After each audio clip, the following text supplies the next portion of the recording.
Le docteur Albin Ray était un homme qui lisait la Terre.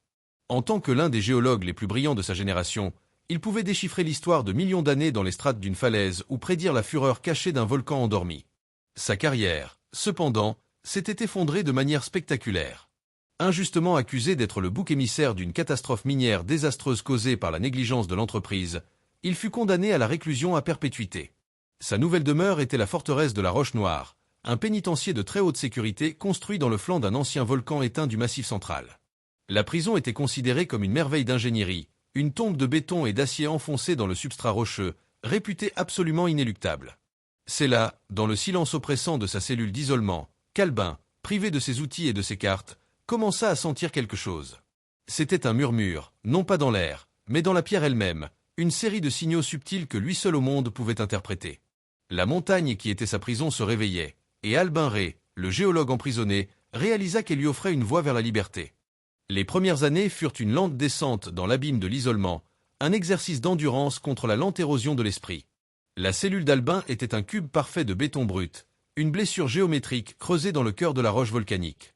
La lumière du jour était une simple suggestion, une fente laiteuse et épaisse de verre dépoli près du plafond de 4 mètres de haut, qui laissait passer une lueur blafarde mais aucune image du monde extérieur. L'air était froid, immobile et sentait la pierre humide et le désinfectant âcre, une odeur qui semblait s'infiltrer dans la peau et les vêtements, un rappel constant de son confinement. Le silence était la principale forme de torture. Ce n'était pas l'absence paisible de bruit, c'était un silence lourd et dense, un silence qui avait un poids et une texture, pressant contre ses tympans et son esprit. Les bruits de la prison, le claquement lointain et résonnant des portes d'acier, les ordres criés étouffés par des couches de béton étaient des événements rares et lointains, des ondulations à la surface d'un océan de quiétude forcée. Pour un homme dont l'esprit avait l'habitude de vagabonder à travers les éons du temps géologique, le confinement et la monotonie étaient un poison lent. Il sentit son sens du temps se désagréger, les jours se fondant en semaines, les semaines en mois, marqués uniquement par le passage de plateaux de nourriture insipide à travers une fente silencieuse dans la porte.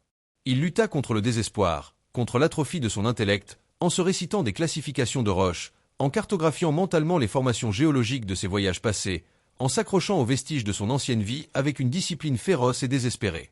Il se parlait à voix basse, juste pour entendre le son d'une voix humaine, mais même ce son était absorbé par les murs acoustiquement morts, sa propre voix lui revenant comme un murmure étranger et distant.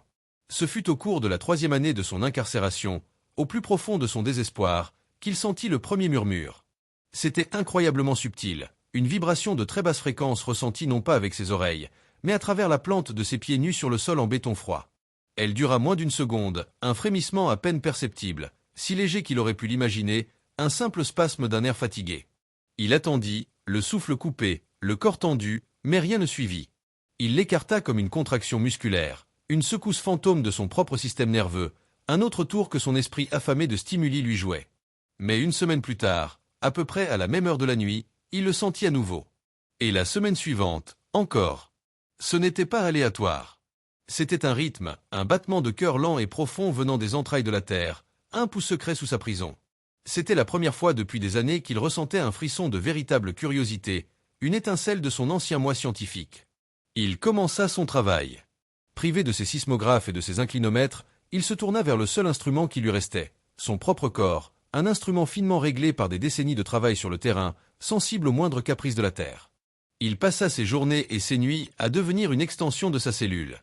Il apprenait à faire la différence entre les vibrations artificielles de la prison, le grondement lointain et constant des générateurs de secours, le vrombissement du système de ventilation qui était sa seule compagnie constante et ce nouveau pouls organique et inquiétant. Il se tenait debout pendant des heures, les yeux fermés, les pieds nus écartés de la largeur des épaules, se concentrant sur les moindres changements dans le sol, sentant la pierre respirer sous lui. Il commença à remarquer d'autres signes, de minuscules anomalies que n'importe qui d'autre aurait ignorées. Une fine poussière de poudre de roche, presque invisible, commença à apparaître le long de la jointure entre le sol et le mur ouest chaque matin, suggérant un mouvement microscopique, un cisaillement. Il remarqua que l'eau dans la cuvette de ses toilettes en acier inoxydable développait parfois des ondulations infimes et concentriques, non pas à cause d'un mouvement extérieur, mais d'une force venue d'en bas. Pour les gardiens qui le regardaient à travers l'œilleton, il n'était qu'un autre prisonnier qui perdait la raison, un homme brisé fixant un mur vide ou une cuvette de toilette pendant des heures. Il ne voyait pas le scientifique au travail. Il commença à cataloguer les événements, créant un journal de données dans son esprit, une chronologie de l'agitation de la montagne. Il utilisa un fil lâche de son uniforme et un petit caillou qu'il avait trouvé dans sa nourriture pour créer un fil à plomb de fortune, le suspendant au cadre de son lit. La plupart des jours, il pendait parfaitement immobile. Mais parfois, lors des murmures, il se balançait d'une fraction de millimètre, une danse silencieuse et presque imperceptible qui lui confirmait que le bâtiment lui-même, son vaisseau de pierre, bougeait. L'homme qui avait été piégé pour une catastrophe terrestre réalisait maintenant que la Terre elle-même lui offrait une clé. Les murmures n'étaient pas aléatoires. C'étaient les signes avant-coureurs d'un réveil géologique, les premiers soupirs d'une bête endormie, et sa prison était construite directement sur la ligne de faille. La découverte qu'il était assis sur une ligne de faille active transforma le désespoir d'Albin Ray en une concentration glaciale et déterminée. Il n'était plus une victime passive de son environnement, il en était devenu l'étudiant le plus attentif et le plus motivé. Il devait passer de la simple détection à la collecte de données quantifiables, transformer ses sensations en science. Chaque élément de sa cellule, chaque objet banal, devint une partie de son laboratoire de fortune. La petite tasse en métal pour l'eau, autrefois symbole de sa subsistance de base, devint son sismoscope le plus précieux. En la remplissant à ras-bord et en la posant sur le sol en béton, les plus infimes microscousses devenaient visibles sous forme de minuscules ondulations concentriques à la surface de l'eau, une visualisation directe des forces invisibles qui agissaient sous lui. Il passa des heures à observer l'eau, notant l'intensité et la durée de chaque événement, la façon dont les ondes se déplaçaient à travers le liquide. Il commença à voir un schéma clair et alarmant. Les micro-secousses, initialement hebdomadaires, devinrent plus fréquentes, se produisant tous les quelques jours, puis presque quotidiennement. Leur intensité, bien que toujours faible, augmentait également de manière mesurable. Il utilisa une échelle qu'il inventa dans son esprit, une échelle de Richter de la tasse, basée sur l'amplitude et la complexité des ondulations dans sa tasse, pour suivre cette progression. C'était une science imparfaite, née de la nécessité, mais c'était de la science néanmoins. Il avait besoin d'un moyen d'enregistrer ces données. La mémoire était faillible, surtout sous le stress de l'isolement à long terme. Il trouva une petite pierre de granit ébréchée dans la cour de promenade lors d'une de ses rares sorties d'une heure, pas plus grosse que son ongle, et la cacha dans l'ourlet de son pantalon, la faisant passer pour un simple caillou. Ce petit éclat de roche devint sa plume. Son papier était la face cachée du cadre de son lit en acier, une surface que les gardiens ne vérifiaient jamais lors de leurs inspections superficielles.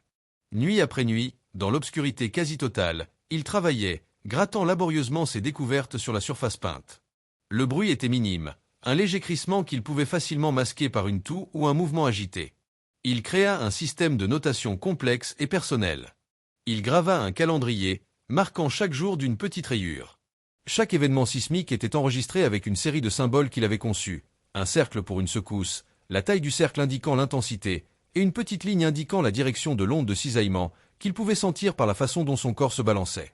Il commença à extrapoler, utilisant ses connaissances des cycles de contrainte des failles. Il savait que ce qu'il observait n'était pas une activité sismique normale. C'était le comportement d'une faille qui avait été dormante pendant très longtemps, peut-être des milliers d'années, et qui subissait une accumulation rapide de contraintes. L'ancien volcan sur lequel la prison était construite n'était peut-être pas aussi éteint que tout le monde le pensait. Il était dans une course contre une horloge géologique, et il était le seul à pouvoir lire l'heure. Il commença également à observer la faune de la prison.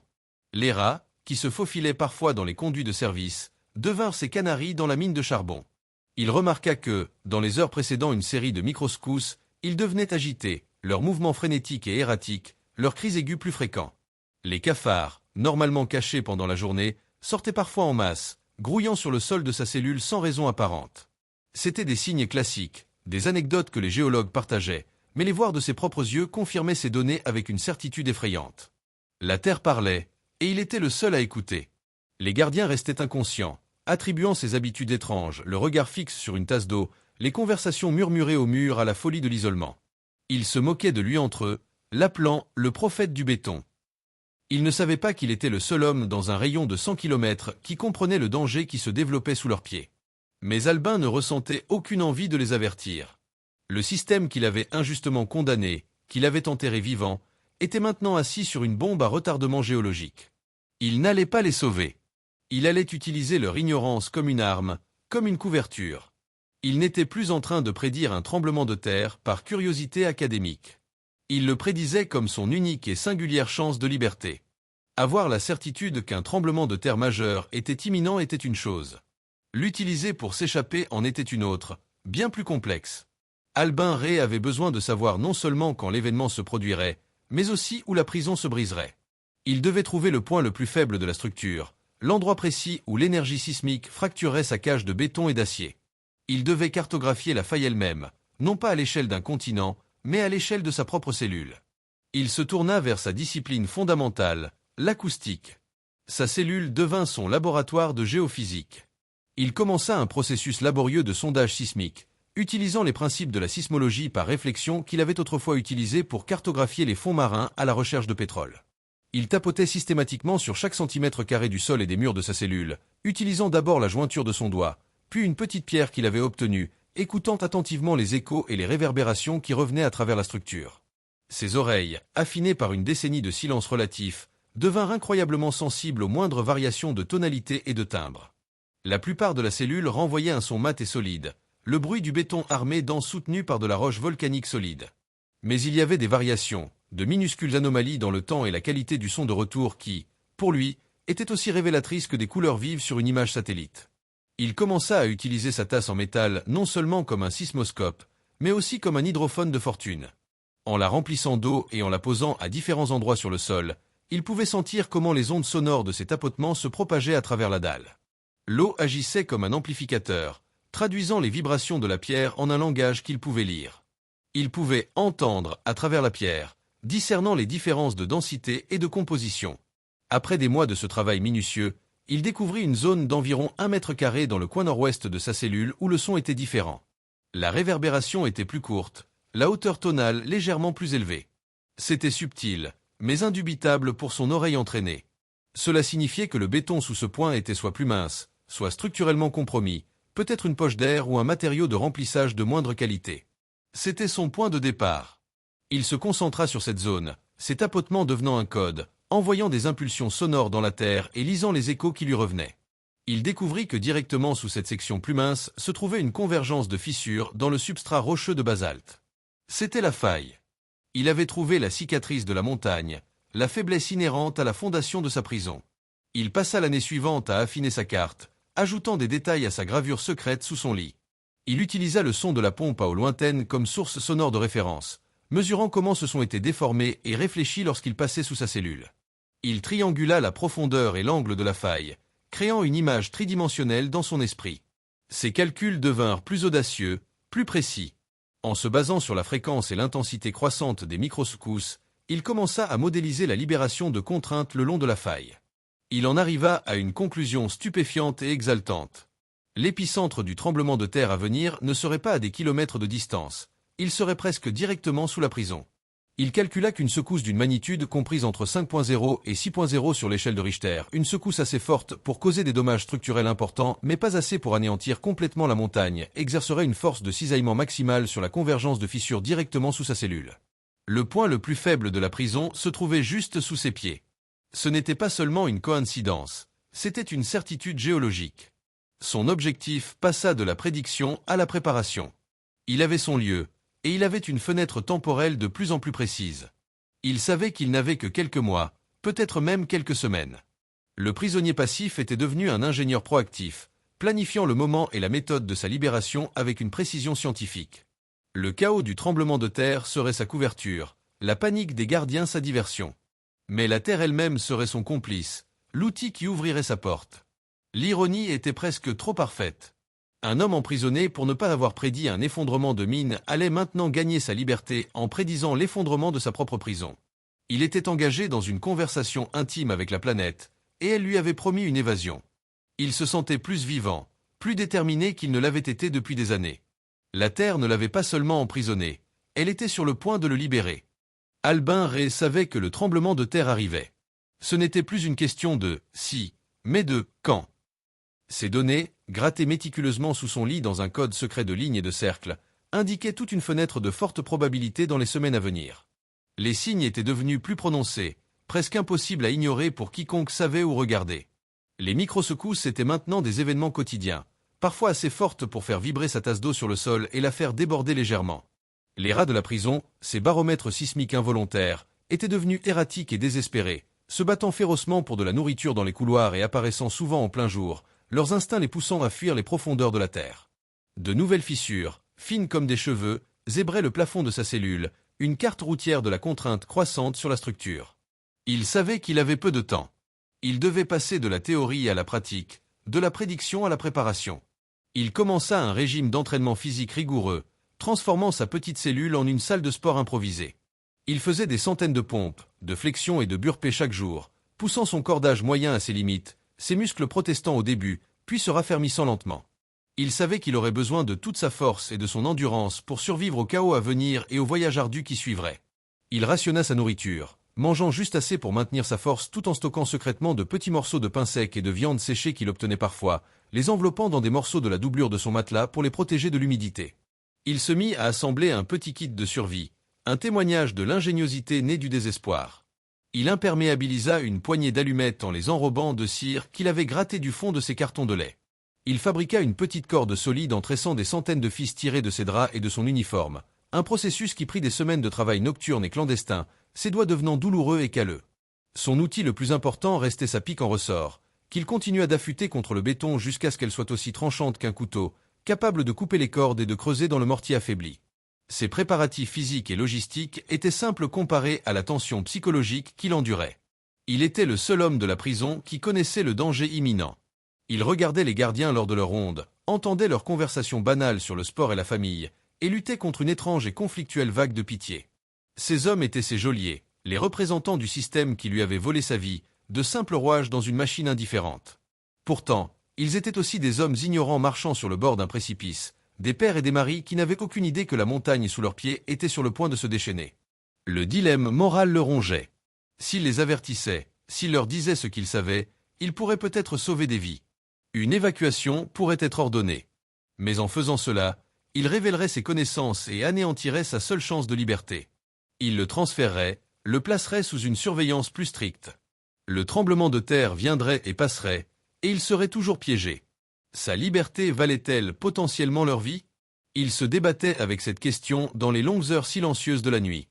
Il se rappelait le procès, les cadres de l'entreprise qui avaient menti sous serment, le système judiciaire qu'il avait utilisé comme bouc émissaire pour apaiser la colère du public. Il ne lui avait montré aucune pitié. Pourquoi devrait-il en montrer à leurs gardiens? Ce n'était pas de la vengeance, se disait-il, c'était de la justice cosmique. Il avait été emprisonné par la Terre, et la Terre allait maintenant le libérer. Il fit son choix, un choix froid et dur qui le surprit par sa propre finalité. Il resterait silencieux. Le poids de cette décision était immense, mais il l'endurcit, le dépouillant de toute trace de doute ou d'hésitation. Il était maintenant entièrement concentré, un instrument de son propre dessein. La dernière semaine, les signes devinrent violents.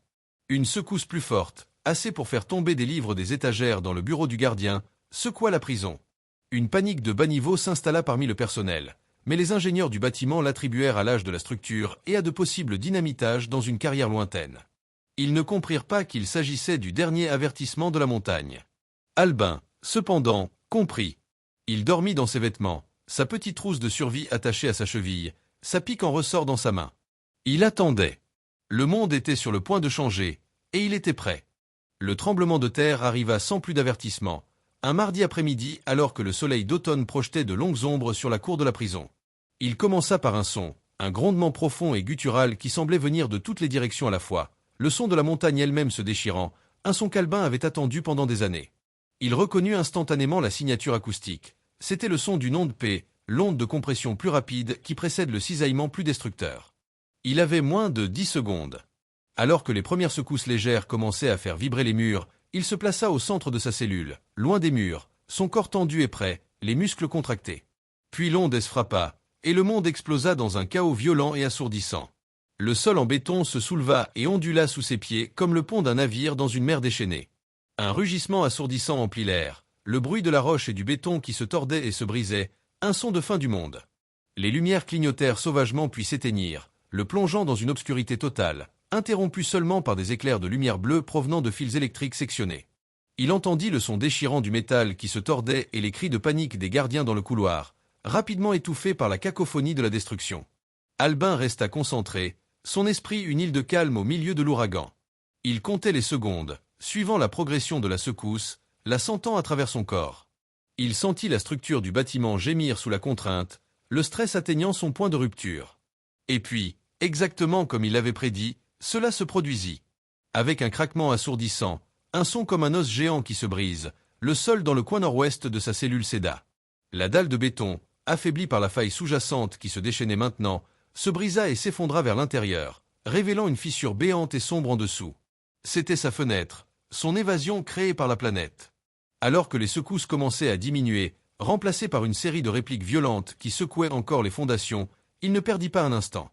Le chaos était à son apogée. Des alarmes stridentes retentissaient maintenant dans toute la prison, leurs cris discordants ajoutant à la confusion et à la panique. Il rampa jusqu'au bord du trou.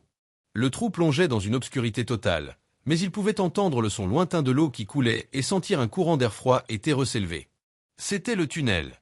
Il attacha sa corde improvisée à la base restante de son lit en acier, un point d'ancrage qu'il avait testé à plusieurs reprises, et se laissa glisser dans la fissure. Il atterrit lourdement sur un tas de terre et de roches brisées, à environ 5 mètres en dessous du niveau de sa cellule. Au-dessus de lui, il pouvait voir un petit carré de ciel gris à travers le trou dans son sol, et entendre les sons de la panique et du chaos qui régnaient dans la prison. Il était sorti. Il était libre. Mais son évasion ne faisait que commencer. La fissure dans laquelle il se trouvait était instable, les répliques faisant tomber des pluies de poussière et de petits cailloux du plafond.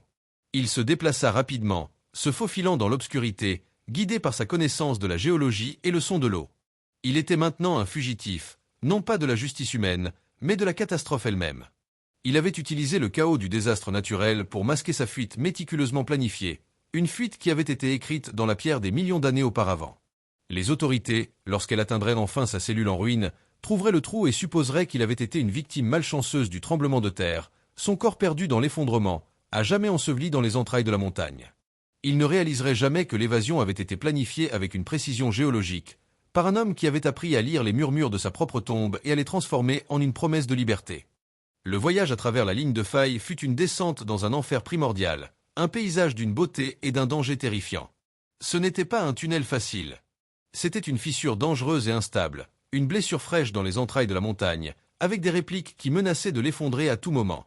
Albin Ray se déplaçait dans une obscurité presque totale, le faisceau de sa petite lampe de poche étant la seule source de lumière, projetant des ombres dansantes et monstrueuses sur les parois rocheuses.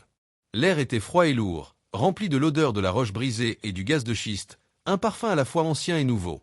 Il devait se frayer un chemin à travers des passages étroits qui lui écorchaient les épaules, escalader des tas de décombres instables qui glissaient sous son poids, et patauger dans des bassins d'eau glacée qui lui engourdissaient les jambes.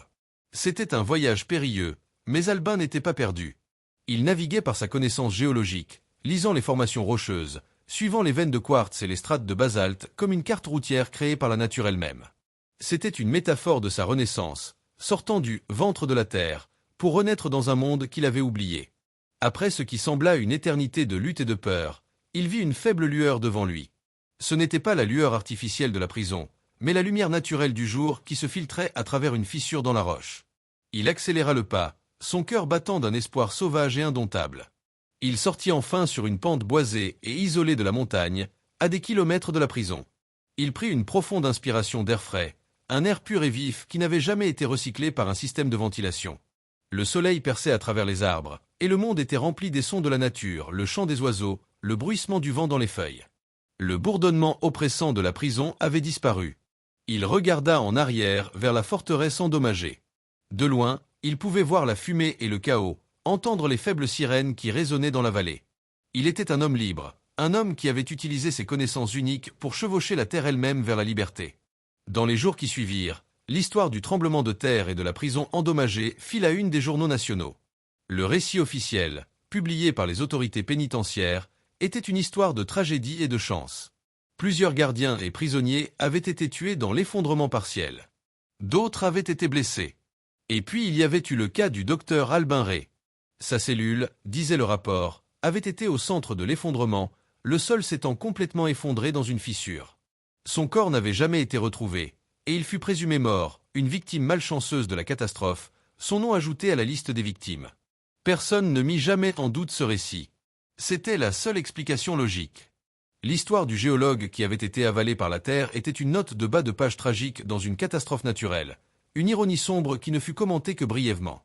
Pendant ce temps, à des centaines de kilomètres de là, dans un petit village de pêcheurs sur la côte méditerranéenne, un homme avec un nouveau nom et un nouveau but lisait ces mêmes articles de journaux dans un petit café. Il avait échappé non seulement à sa prison de béton, mais aussi à sa vie passée. Il était un fantôme, un écho, un homme que le monde croyait mort. Il avait écouté le secret de la montagne, et elle l'avait libéré. Il but son café, laissa quelques pièces sur la table et sortit dans le monde, un homme libre sous un ciel immense, prêt à recommencer, son seul crime étant d'avoir connu la terre un peu trop bien.